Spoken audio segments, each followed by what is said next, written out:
예, 아주 가사가 마음에 와닿습니다.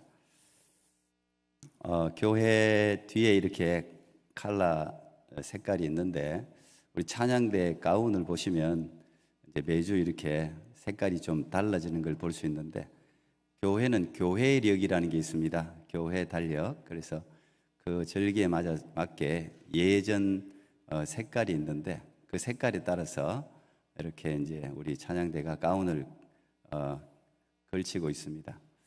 거기에 맞춰서 오늘 같은 색깔로 이렇게 했다는 거 그냥 참고로 말씀드립니다. 예, 우리 노주성 전도사님 둘째 아들이 왔다고. 어디 있어요?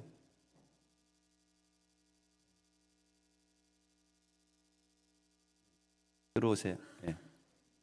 예. 보통 이제 교회 출산을 하면 기본 한 달, 또 몸이 조금 이제 더 풀어야 되시는 분들은 조금 한 6주 이렇게 보통 한 달은 지나서 이렇게 교회 첫 출석을 합니다. 오늘 거의 한 달쯤 된 것 같은데, 예, 엄마가 집에 답답해서 아마 데리고 놓은 것 같은데, 옷에 나오세요. 그 첫 출석은 참 중요한 의미가 있죠. 세상에 태어나서 하나님의 존전에 이렇게 처음 예배드리러 왔는데, 그래서 첫 출석은 꼭 기도를 하는데요. 오늘도 예. 자, 여러분은 지금 이제 한 달 된 아이를 보고 있습니다. 아이고, 예. 아직은 어설픈 아버지의 모습을 보고 있습니다. 보여드리지.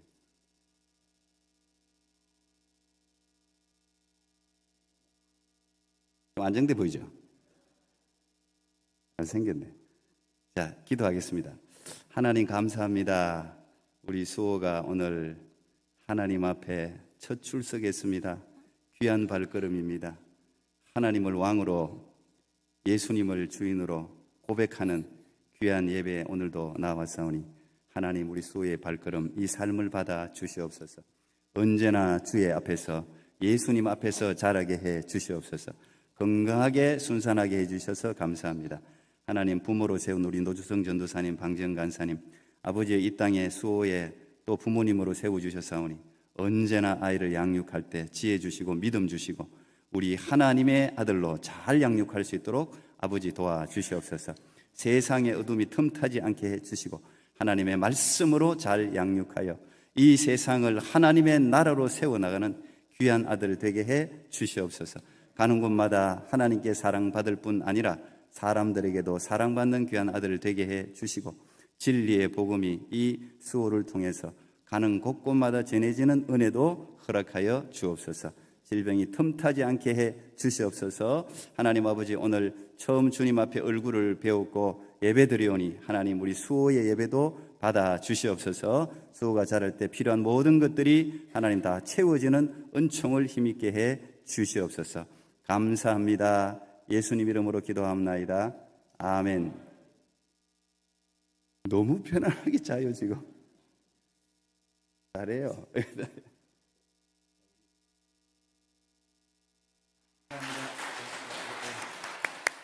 예, 우리 교회가 늘 출석하면 선물을 준비하는데 외상으로 일단. 아유, 귀한 아이입니다. 감사합니다. 예, 어제 우리 바자회 때 참 우리 교회는 행사를 하면 어린이부터 우리 어르신들까지 전원이 다 나와서 한 마음 한 뜻으로 이렇게 하는 걸 볼 때마다 제가 참 감사하고 감격하는데, 저는 아버지의 하나님의 마음도 그러리라고 생각합니다. 특별히 우리 앞에서 진두 지휘하신 우리 김태영 장로님, 변영 권사님 특별히 수고하셨고, 또 많은 여성교회 음식을 정말 일주일 내에 준비했습니다. 감사드리고, 또 와서 동참해 주신 모든 분들 감사하고, 우리 어린아이들이 판매를 얼마나 잘하는지요. 또 우리 영광의 어르신들도 어제 종일 또 판매를 했습니다. 예, 판매 대금은 아직 오늘 완전히 결산이 안 나왔기 때문에 이제 어느 정도 결산이 나오면 다음 주쯤 얼마쯤 나왔는지 여러분에게 알려드리도록 하겠습니다. 우리 수고하신 모든 분들 위해서 서로 한번 박수하겠습니다. 예, 고맙습니다. 예. 예, 감사합니다. 하나님 영광 받으실 줄 믿습니다. 저는 오늘 설교 말씀을 통해서 고난 가운데 있는 분들을 응원하기를 원합니다. 제가 여러분이 처해 있는 상황은 다 모르지만 우리 하나님은 다 알고 계시는 줄 믿습니다. 오늘 제목처럼 어떤 종류의 고난이든 간에 이겨내기만 하면 놀라운 열매가 여러분 가운데 있을 줄 믿습니다. 우리가 공부를 평생 해야 된다 그러는데 공부는 책으로만 하는 것은 아닌 것 같습니다. 책으로 배울 수 없는 게 있어요. 그걸 우리가 인생 공부라 그렇게 부릅니다. 이런저런 경험을 통해서 인생을 배우는 거죠. 그 경험 안에는 성공도 있습니다. 그러나 실패도 있습니다. 그 경험 안에는 기쁨도 있습니다. 그러나 고통도 있습니다. 어쩌면 인생 공부는 더 많은 고통을 통해서 우리가 하게 되는 경우가 더 많습니다. 그래서 기독교인들은 이런 걸 광야 학교다 그렇게 표현하기도 하죠. 고난이 없는 인생은 없습니다. 그런데 이 고난이 작아지지를 않아요. 오히려 나이가 들수록 이제 좀 괜찮은 것 같은데 할수록 고난의 크기가 더 커지는 느낌을 우리가 다 받습니다. 사실은 이 고난만 커지는 게 아니라 고난을 감당할 수 있는, 우리가 그걸 역경지수, 고난지수라고 부르는데 그 감당할 수 있는 고난지수도 사실은 함께 커지고 강해지고 있는 것이죠. 성경적으로 보면 고난은 하나님의 징계의 회초리인 경우가 있습니다. 또한 욥같이 하나님의 테스트일 경우도 있습니다. 이 징계의 회초리로 내게 주어지는 고난은 무조건 맞아야 돼요. 맞아야 되고 또 고쳐야 돼요. 죄악의 길에서 벗어나야 돼요. 그리고 하나님이 허락하신 기간이 지나야 돼요. 마치 이스라엘 백성들에게 하나님이 바벨론 포로라는 건 그들의 죄악에 대한 징계였지 않습니까? 하나님이 기한을 70년이라고 딱 정하고 진짜 딱 70년 만에 그들의 고난이 참 인간의 생각을 뛰어넘는 어떤 그 상황 속에서 고레스의 칙령에 의해서 해방이 되는 걸 우리가 포로 귀환이 일어나는 것을 역사를 통해서 볼 수 있죠. 똑같아요. 개인의 고난 가운데도 이 죄악으로 말미암는 고난은 그 하나님이 정해놓은 기간이 지나야 돼요. 그런데 하나님의 테스트는 하나님의 뜻이 그 안에 들어 있습니다. 그런데 이 하나님의 테스트라는 게 사람마다 좀 다르겠지만 공통적인 특징 중에 하나가 고난의 이유를 알 수가 없어요. 내가 왜 이런 고난을 받는지를 이해하지 못할 때가 굉장히 많습니다. 그래서 하나님의 테스트로 주어지는 고난은 다른 방법이 없어요. 무조건 견뎌내야 되는 거예요. 욥처럼 무조건 견뎌야 되는 거예요. 욥이 그 지혜로운 의인이었는데 고난의 이유를 몰랐잖아요. 욥기가 전부 고난의 이유 가지고 공부하는 이야기예요. 욥에게 주어진 하나님의 테스트는 무조건 잘 견디고 이기기만 하면 욥이 받았던 갑절의 축복이 주어진다는 사실을 일단 기억할 수 있기를 바랍니다. 그런데 이 고난이라는 게 참 견디기가 힘듭니다. 견디기 쉬우면 고난이 아니죠. 그럼에도 불구하고 고난은 무조건 견뎌내야 됩니다. 왜? 하나님이 그걸 원하시고 그걸 기뻐하시기 때문에 그렇습니다. 그래서 신앙생활의 덕목 중에 견디는 것이 굉장히 중요한 덕목으로 성경은 우리에게 소개하고 있습니다.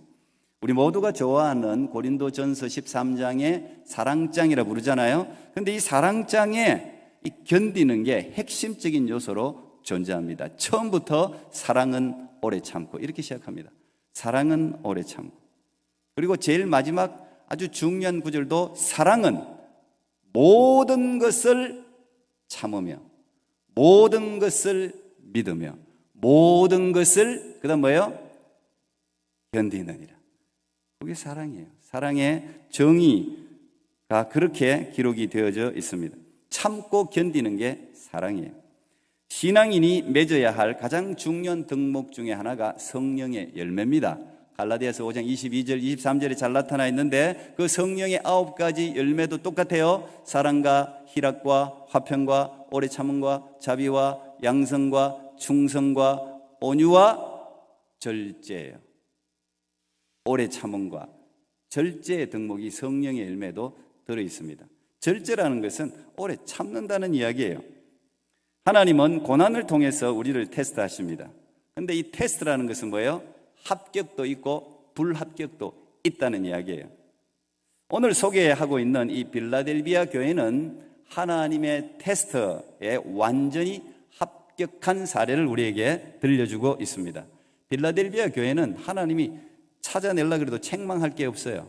책망은 없고 칭찬만 들은 서머나 교회와 함께 두 교회 중에 하나인데, 이 빌라델비아 교회가 칭찬만 들은 칭찬의 핵심적인 요소가 뭐였어요? 그게 오늘 10절에 나오는데 인내의 말씀을 잘 지켰다는 거예요. 인내의 말씀을 잘 지켰다는 것을 여러분들이 다른 여러 번역서로 보면 새 번역에는 인내하라는 내 말을 네가 잘 지켰다 이렇게 번역되어 있고, 공동 번역에는 참고 견디라는 내 명령을 너는 참 잘 지켰다 이렇게 기록이 되어 있습니다. 참고 견디는 걸 잘했기 때문에 하나님이 칭찬하는데, 더 우리가 눈여겨볼 대목이 바로 앞에 있는 8절입니다. 8절에 보면 작은 능력을 가지고 내 말을 지키며 내 이름을 모른다고 하지 않았다. 이 부분이 또 중요해요. 빌라델비아 교회가 견딜 수 있는 힘이나 믿음이나 세력이나 그들을 지킬 수 있는 어떤 후원자가 있어서 그런 게 아니라 아주 작은 능력, 빌라델비아 성도들의 세력이 굉장히 약함에도 불구하고 내 말을 끝까지 잘 지켰다는 것에 하나님은 거기에 포인트를 두고 칭찬을 하고 있는 것입니다. 우리가 그래서 아주 짧게 이 빌라델비아 교회의 배경 설명이 좀 필요한데, 이 빌라델비아라는 곳은 지진이 굉장히 자주 발생하는 지역이었습니다. 그래서 주후 17년과 23년에 굉장히 큰 대지진이 발생한 곳입니다. 항상 큰 지진이 발생하고 나면 그 뒤에 두려움이 여진이라고 그래요. 계속 100번, 200번, 300번, 터키도 지금 마찬가지. 여진 때문에 굉장히 그 여진이 사람들에게 굉장히 패닉, 공포를 준다 그래요. 그런데 이 빌라델비아 지역이 그런 지역이었습니다. 항상 공포스러운 지진의 두려움에 떨고 있는 그런 곳이었는데, 그 지진이 한번 일어났을 때 로마 황제가 그들 빌라델비아 지역의 모든 사람들이 세금을 감면해 줬습니다. 지금 힘드니까 모든 세금을 다 없애주겠다. 그러니까 로마 황제가 너무 고마워가지고 빌라델비아 사람들이 로마 황제 신전을 지어가지고 로마 황제를 극진히 섬긴 곳이 빌라델비아 지역입니다. 더구나 이 빌라델비아 지역에 존재하는 유대인 공동체, 초대교회 기독교인들을 가장 박해한 사람들이 유대인들이에요. 같은 유대인들. 이 유대인 공동체가 빌라델비아 초대교회, 말하자면 크리스찬들, 기독교인들을 유대인 공동체에서 추방해버렸습니다. 그리고 그 당시 가장 어려운 것, 경제 활동에서 제외시켜버렸어요. 너희들은 물건 못 사, 너희들 장사 못해. 그들의 회당 출입도 금지시켰습니다. 너희들은 유대인이지만 우리 회당에 출입 못해. 기독교인들은 못해. 금지시켰습니다. 그러니까 이 빌라델비아 지역에서 믿음 생활을 하는 크리스찬들은 전부 가난했어요. 그리고 직업이 별 볼 일이 없었어요. 왜? 경제 활동을 못하게 막으니까. 그리고 그런 박해 상황이 오니까 예수 믿는 사람이 너무 적었어요. 빌라델비아 교회라는 곳이 매우 작았어요. 오늘 우리로 치면 그 세력이 아주 미미했어요. 이방인과 유대인으로부터 동시에 핍박과 괄시와 협박과 손해 가운데서 살았지만, 오늘 하나님 칭찬하는 건 뭐예요? 너희들이 작은 능력을 가지고, 작은 세력을 가지고, 작은 힘을 가지고 끝까지 내 말씀을 지켰다는 것, 이걸 하나님이 크게 기뻐하시는 것입니다. 하나님은 오늘 우리 상황들도 너무 잘 알고 계시죠. 아마 여기 예배를 편하게 오시는 분들도 사실 있을 거고, 그러나 이 가운데는 진짜 어렵게 예배에 참여하는 분들도 계세요. 눈물 어리게 이 예배 드리기 위해서, 이 예배를 사수하기 위해서 정말 고통스럽게 참여하는 분들도 이 자리에 계십니다. 지금도 눈물 어린 예배를 드리는 분들이 하나님의 위로가 넘치기를 축복합니다. 하나님은 여러분이 예배하고 있는 그 예배의 의미가 뭔지를 알아요. 저 사람이 나올 수 없는 상황인데 저 고통을 참고 저 박해를 견뎌내고 저 어려움을 온갖 소리를 다 들으면서 예배에 참여했다는 사실을 하나님은 너무 잘 알아요. 그리고 그 예배를 하나님이 기뻐하시죠. 지금도 오늘 우리는 너무 편한 상황 속에 살지만 여전히 박해받는 지역, 이슬람권이라든지 공산권에 있는 사람들은 지금도 공식적인 예배는 꿈도 꾸지 못하죠. 그래서 그런 지역에서 선교하는 사람들은 항상 눌려 있어요. 제가 지난번 한번 이야기했지만 그런 박해 지역에서 선교하는 선교사님들이 여기 와서 눈물을 흘려서 제가 왜 그런가 은혜를 받았나 했더니 그 은혜 받은 것도 은혜 받은 거지만 그냥 이 마음껏 공개적인 자리에서 예배하고 찬양한다는 자체가 감격스럽다는 거예요. 우리가 그런 감격스러운 예배를 지금 드리고 있는 것입니다. 하나님은 그러나 그들의 그런 예배를 기억하신다는 거예요.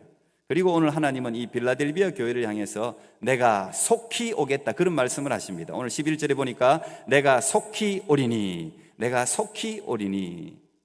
어떤 사람에게는 하나님이 예수님의 재림이 두려움이죠. 심판이니까.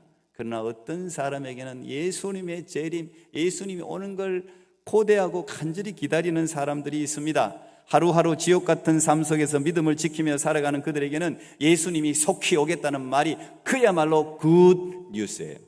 그게 복음이에요. 지금도 여전히 지독한 고통 가운데 살아가고 있는 믿음의 사람들은 예수님의 재림을 정말 목을 빼고 기다리고 있는 사람들이 수도 없이 많습니다. 아멘. 주 예수여 오시옵소서. 언제 오시렵니까?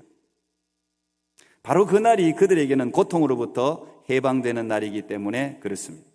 근데 오늘 성경을 가만히 보니까 우리가 해야 할 일이 있어요. 그냥 멍하니 그냥 기다리는 게 아니라 오늘 예수님께서는 11절에 보니까 뭐라고 했습니까? 내가 속히 오리니 네가 가진 것을 굳게 잡아 아무도 내 면류관을 빼앗지 못하게 하라는 거예요. 지금 내 세력이 없고 내가 누가 나를 박해하고 칼을 들고 오면 내가 있는 걸 다 뺏길 판인데 그러나 네가 가지고 있는 하나님이 주신 겨자씨 하늘 만한 보일 듯 말 듯한 그 믿음은 굳게 잡으라는 거예요. 놓치지 말라는 거예요. 믿음을 지킨 자에게 이미 너에게는 의의 면류관이 예비되어 있다는 거예요. 이 믿음으로 살아가는 사람들에게는 하나님이 빨리 주기 위해서 면류관을 예비하고 있다는 거예요. 우리가 눈을 들고 영안이 열리면 그게 보이는 거예요. 그래서 웃으면서 순교하는 거예요. 사람들이 예수님의 모습이 스데반이 순교하면서 눈이 확 하늘이 열리니까 예수님이 넓은 품으로 자기를 기다리는 모습이 보이니 어떻게 기쁨으로 맞이하지 않을 수가 있겠어요? 난 여러분들이 죽는 순간에 영의 눈이 활짝 열리고 예수님이 여러분을 기다리는 모습을 볼 수 있기를 축복합니다. 그만큼 좋은 축복이 있겠습니까? 오늘 12절에 이기는 자는 내 하나님 성전의 기둥이 되게 하리니 이런 말이 적혀 있는데 이 말은 요한계시록 7교회에 보내는 모든 교회에 반복되어지는 패턴 중에 하나입니다. 이기는 자는, 이 말은 고난을 고통을 견디는 자는 이 말이에요. 견디기만 하면 성전의 기둥이 되게 해 주겠다는 것입니다. 이건 빌라델비아 교회의 그 어떤 상황과 맞물려 있지요. 항상 지진이 있어서 삶의 기반이 흔들리는 지역이에요. 이 기둥이 굉장히 중요해요. 이 기둥이 잘 버티고 있어줘야 이게 무너지질 않는 거예요. 그러니까 하나님이 너희들 이기기만 하면, 견디기만 하면 내 다시 무너지지 않는, 다시 멸망하지 않는 하나님 나라의 성전의 기둥이 되게 해주겠다고 약속을 하고 있는 것입니다. 이 이기는 자는, 이걸 현대인의 성경을 보면 이기는 자는, 이걸 신앙의 승리자는 이렇게 번역해놔요. 신앙의 승리자는, 믿음의 승리자는, 공동 번역도 마찬가지예요. 승리하는 자는 이렇게 번역을 해놨어요. 이기는 자는, 신앙의 승리자는.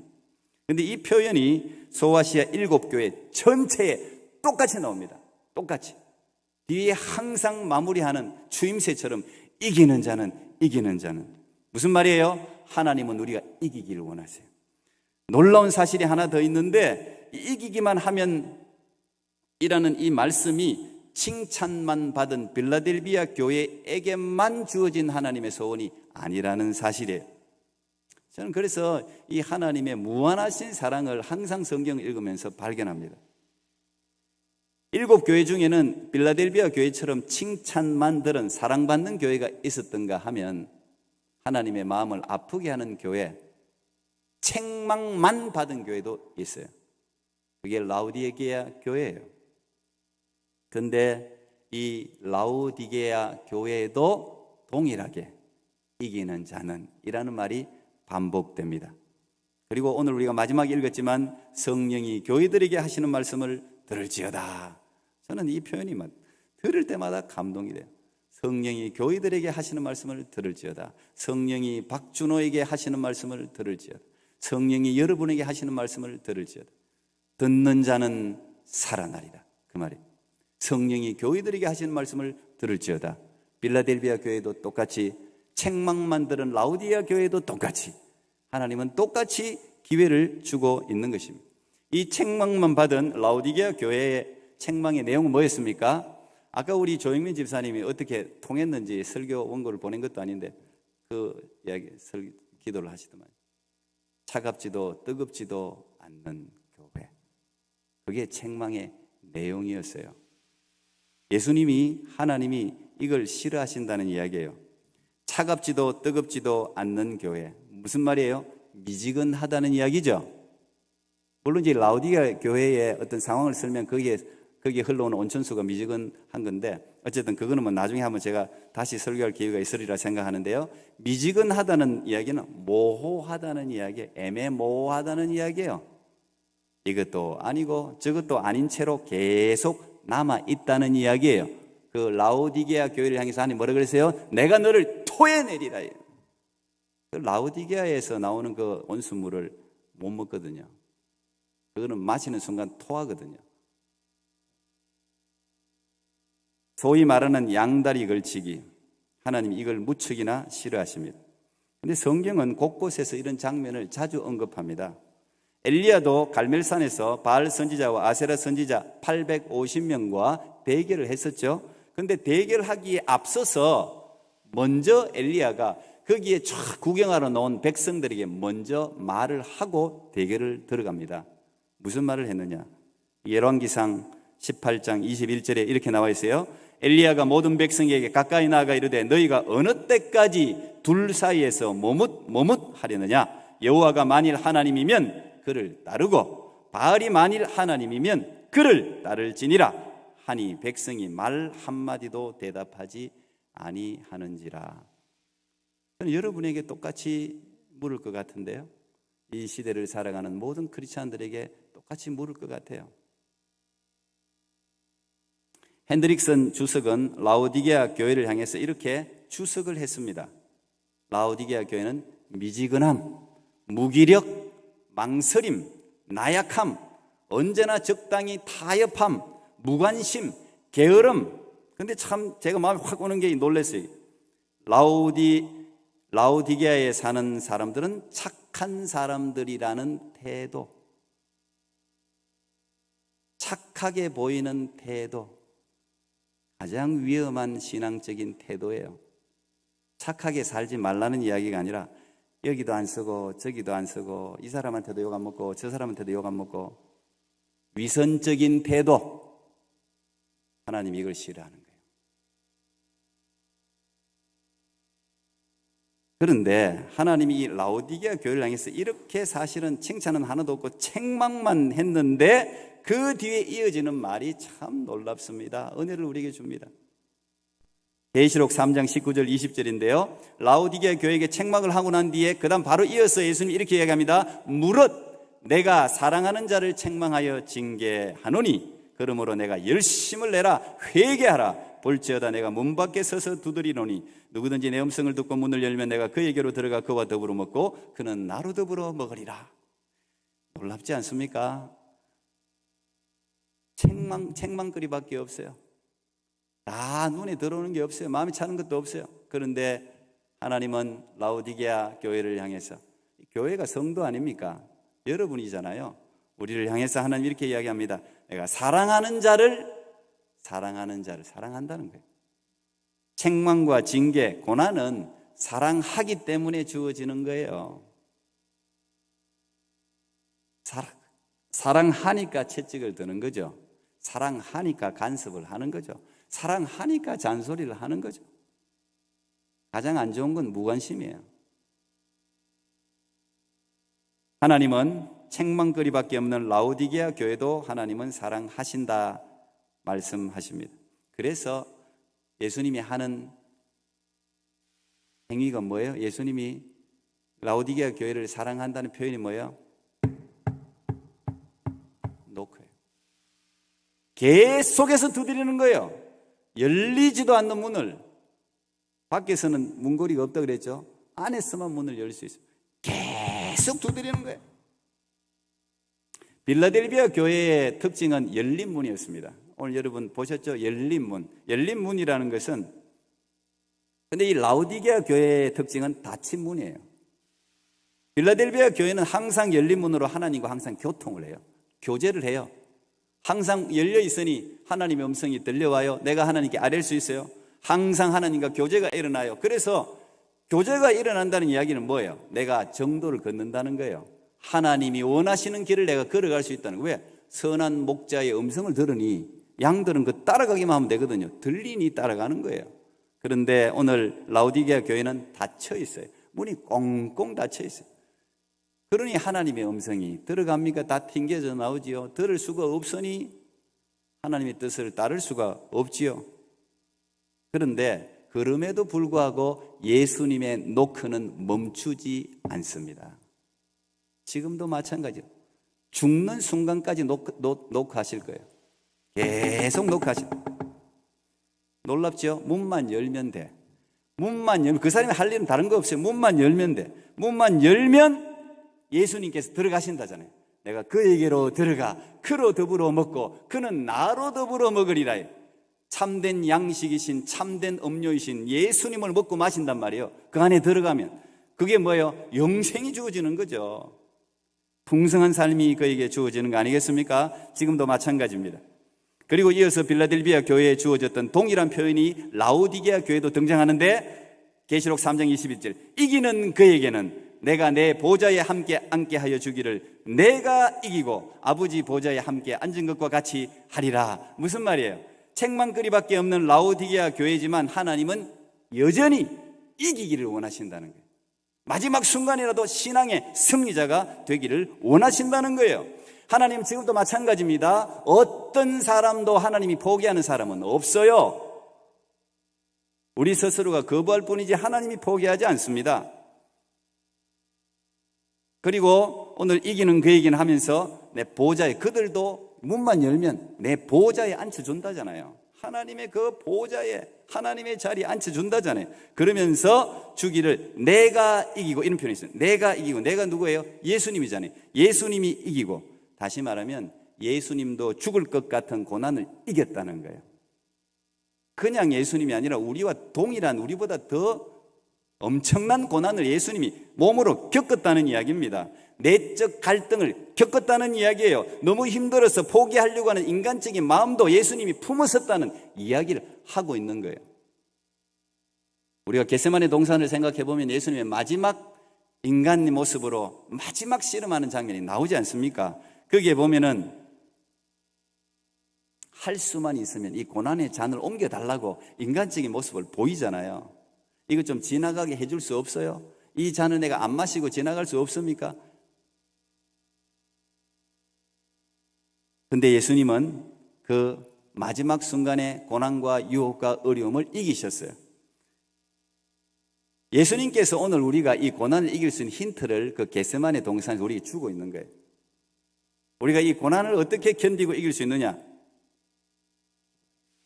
제일 먼저 기도해야 돼요. 땀방울이 핏방울 되기까지 기도하셨잖아요. 기도 외에는 다른 이유가 없어요. 신앙생활에 지름길 없습니다, 여러분.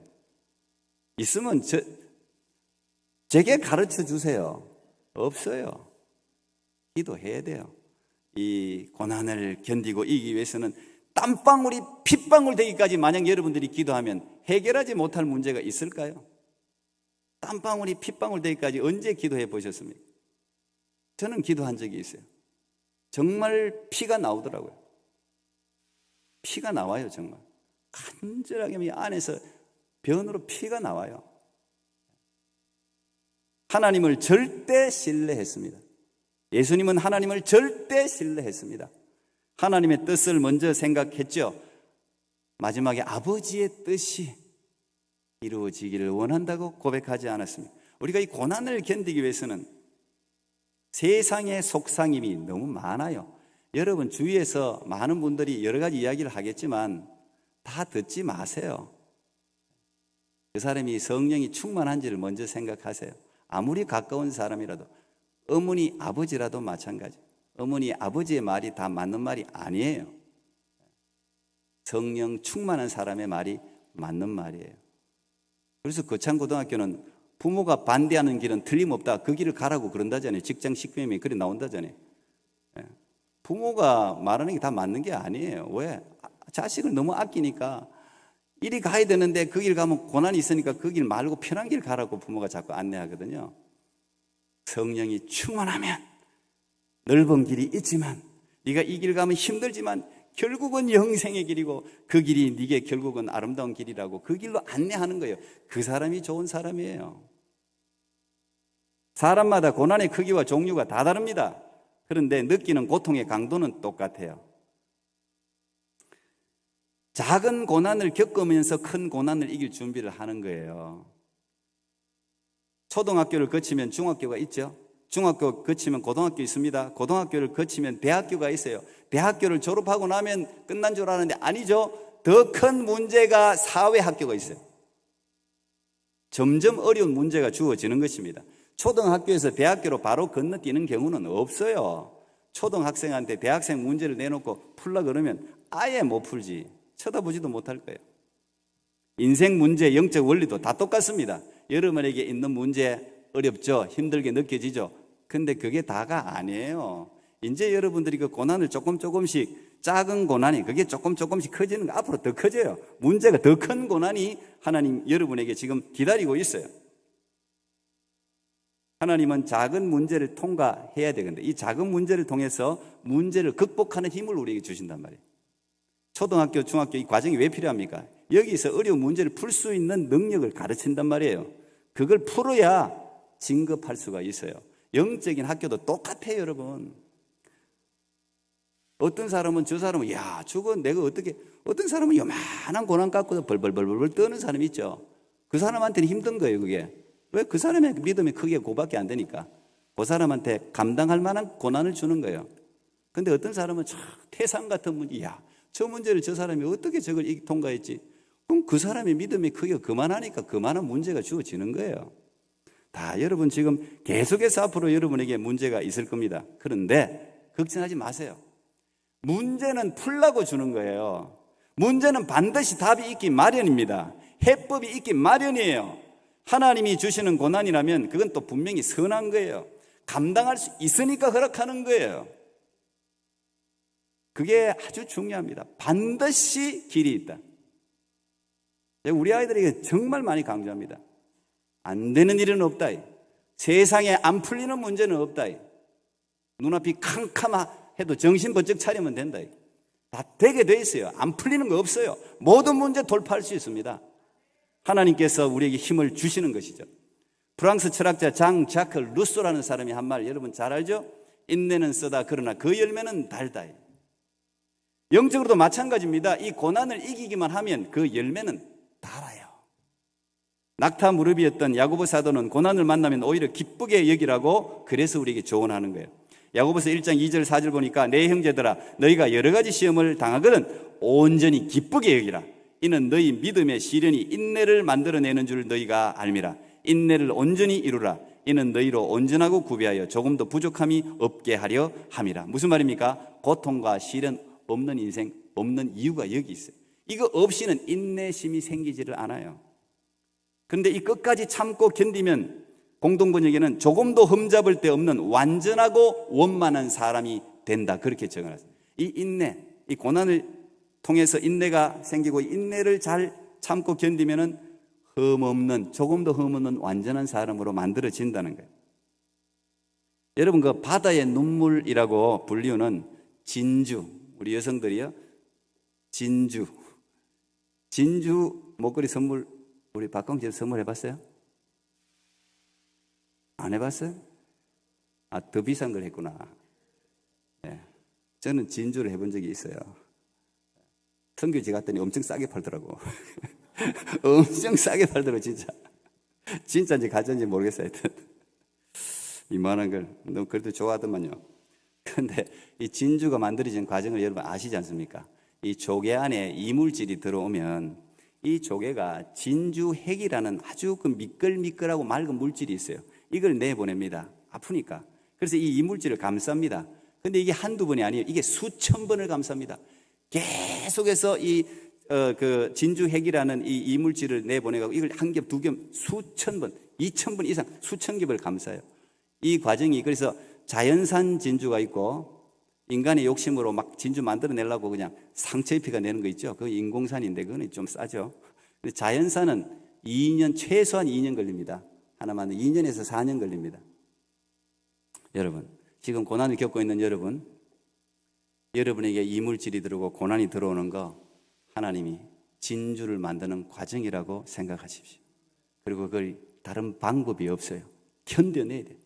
이 미천한 피조물 진주도 견뎌내잖아요. 조개도 견뎌내잖아요. 견뎌내니까 2년이 지나고 4년이 지나니까 아름다운 진주가 형성되는 것 같이 여러분의 삶에도 이 고난을 이기기만 하면 아름다운 진주로 보석으로 빚어질 줄 믿습니다. 욥도 이런 고백했습니다. 마지막 우리 같이 읽고 마치겠습니다. 같이 읽습니다. 내가 가는 길을 그가 아시나니 그가 나를 단련하신 후에는 내가 순금같이 되어 나오리라. 아멘. 기도하겠습니다. 하나님 감사합니다. 우리에게 고난은 피할 수 없습니다. 우리 하나님이 우리에게 고난을 허락하시는 이유는 이 고난을 통해야 우리가 순결해지고 고난을 통해야 인내심도 생기고 고난을 통해야 하나님의 사람으로 완전해질 수 있기에 우리 하나님은 여러 가지 방법으로 여러 종류의 고난을 허락하시는 줄 압니다. 그러나 이 고난은 반드시 이겨낼 수 있고 반드시 해결할 수 있음을 믿사오니 고난을 두려워하지 말고 고난 가운데 하나님의 말씀을 굳게 붙들고 당당히 앞으로 계속 전진해서 나아가는 믿음의 사람들 되게 하여 주시옵소서. 예수님 이름으로 기도하옵나이다. 아멘.